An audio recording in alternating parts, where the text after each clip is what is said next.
जय हिंद everyone, welcome to the online class of target defence academy. भाई NDA का फॉर्म आ चुका है और काफ़ी सारे बच्चे थोड़े से कंफ्यूजन में हैं कि कैसे फॉर्म को फिल किया जाए या फॉर्म को फिल करने के क्या तरीके हैं। देखो, यूपीएससी का जो फॉर्म है ये बहुत ही बड़ा फॉर्म है और इस फॉर्म की अगर हम बात करते हैं तो इसके अंदर कई सारे स्टेप्स हैं और बच्चे कहीं ना कहीं अगर कुछ थोड़ी बहुत भी गलती करेंगे तो आपका एग्ज़ाम देने में या फिर आपका फाइनल सिलेक्शन होने में कुछ ना कुछ आपको दिक्कतें आ सकती हैं, है ना।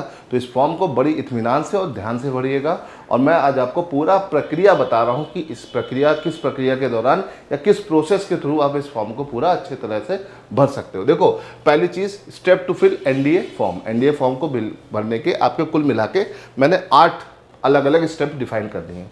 सबसे पहले आपको यूपीएससी की पोर्टल पे जाना है ना।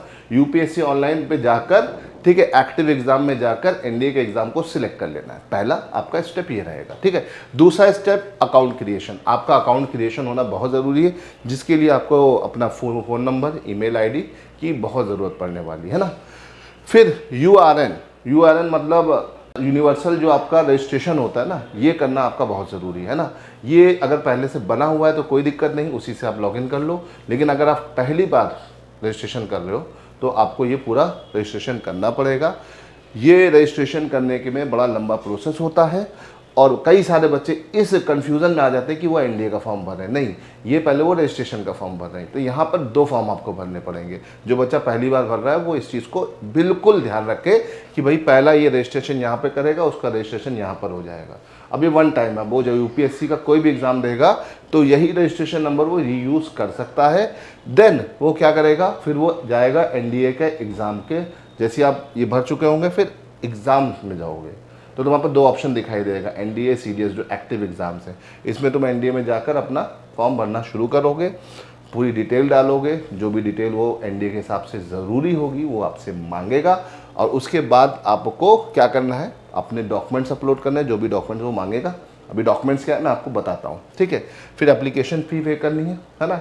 100 रुपीज़ है जनरल एंड ओबीसी की, SC ST और फीमेल का टोटली फ्री है। अगर आप एक्स सर्विसमैन के बेटे हैं या बेटी हैं तो भी आपका कोई भी फीस नहीं पड़नी है, ठीक है।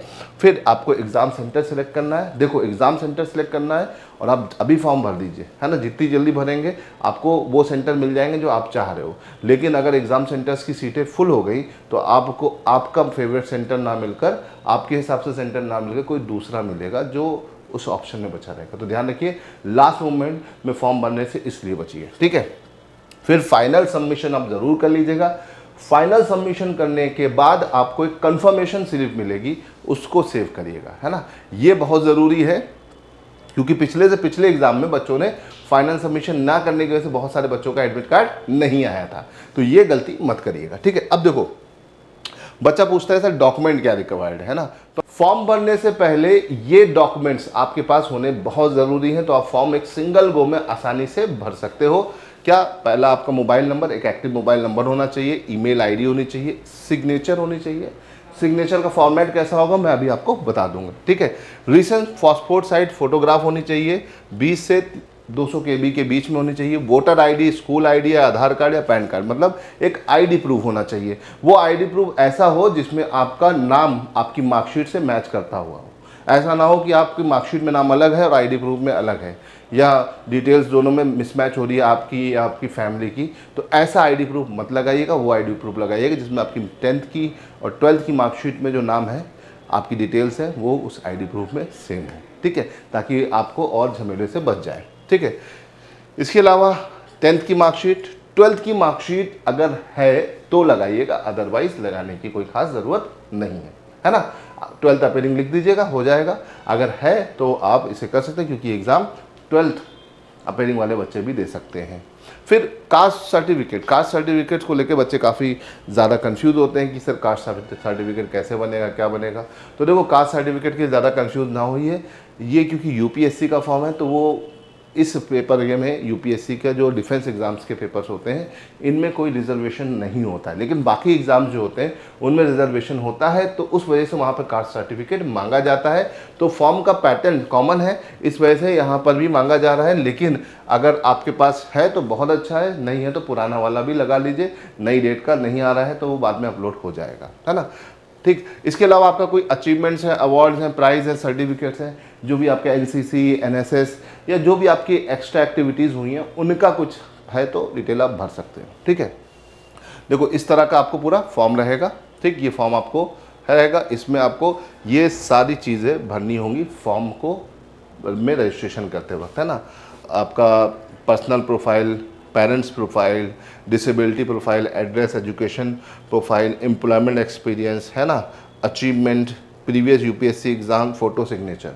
ठीक है, इतना करना ज़रूरी है। इतना तो सबको करना है, लेकिन ये करना मतलब आपका फॉर्म फिल होना नहीं है। इसके बाद एक फॉर्म भी आएगा जो एनडीए का फॉर्म होगा, उसको फिल करना है। ये तो कॉमन रजिस्ट्रेशन है, याद रखिएगा। ठीक है, ये सबको करना है। ये करने का मतलब फॉर्म फिल करना नहीं है, ये याद रखिएगा। मैं बार बार बता रहा हूँ, बच्चे गलत फहमी हुए गलत फॉर्म फिल कर देते हैं। फ़ोटो आपको सही से अपलोड करनी है। फ़ोटो कुछ इस तरह की होनी चाहिए, टोपी पहने हुए फ़ोटो नहीं होनी चाहिए, उल्टी फ़ोटो नहीं अपलोड करिएगा, ब्लर फ़ोटो नहीं अपलोड करिएगा, या कुछ इस तरह की फ़ोटो मत अपलोड करिएगा। ये सारी फ़ोटोज़ नहीं मान्य है। ठीक है, तो फ़ोटोज़ का क्राइटेरिया एकदम क्लियर रखिएगा। ठीक है, एक नई चीज़ जो इस बार हुई है, ठीक है, एनडीए के इस वाले जो आपका बोल सकते हैं कि एनडीए 2 2026 का में नई चीज़ क्या है? नई दो चीज़ें हैं बेटा, दो चीज़ें हैं, याद रखिएगा। पहली चीज़ फ़ोटोग्राफ्स, है ना। ये फ़ोटोग्राफ जो आप अपलोड करेंगे, इसके साथ आपको एक लाइव फ़ोटोग्राफ भी अपलोड करनी पड़ेगी, मोबाइल से खींची नहीं। तो लाइव फ़ोटोग्राफ का एक नया पैटर्न इस बार इंट्रोड्यूस हुआ है। ठीक है, इसे ध्यान रखिएगा। दूसरी चीज़ क्या है भाई? दूसरी चीज़ है सिग्नेचर का पैटर्न थोड़ा सा चेंज किया है। पहले एक सिंगल सिग्नेचर चलती थी, अब क्या है, आपको एक ही जैसी सिग्नेचर 3 बार करनी है ना। बट अक्सर क्या होता है, सिग्नेचर मैच नहीं करती, तो बच्चों को प्रैक्टिस कराने के लिए जो भी है 3 तरह की सिग्नेचर आपको करनी है। तो एक ही जैसी सिग्नेचर आपको 3 बार करनी है। ठीक है, और इसका साइज़ जो होगा 20 से 100 KB के बीच में होना चाहिए, है ना, ये याद रखिएगा।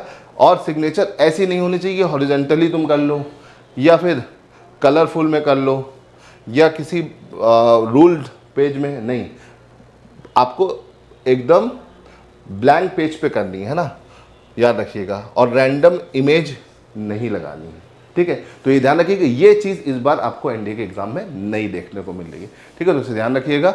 ठीक, तो ये आपका पूरा का पूरा तरीका है किस तरीके से आपको ये फॉर्म फिल करना है। बहुत ही ध्यान से करिएगा, लास्ट डेट तक मत जाइएगा, जितनी जल्दी हो सके अपना एग्ज़ाम भर लीजिएगा। और इसी तरह की और यूज़फुल इन्फॉर्मेशन के लिए आप हमारे चैनल को सब्सक्राइब कर सकते हो। ठीक है, और अगर आप अपनी एनडीए की तैयारी को और बेहतर करना चाहते हो तो हमारे बैचेस ज्वाइन कर सकते हैं। हमारे ऑनलाइन बैचेस भी अवेलेबल हैं और ऑफलाइन बैचेस भी अवेलेबल हैं।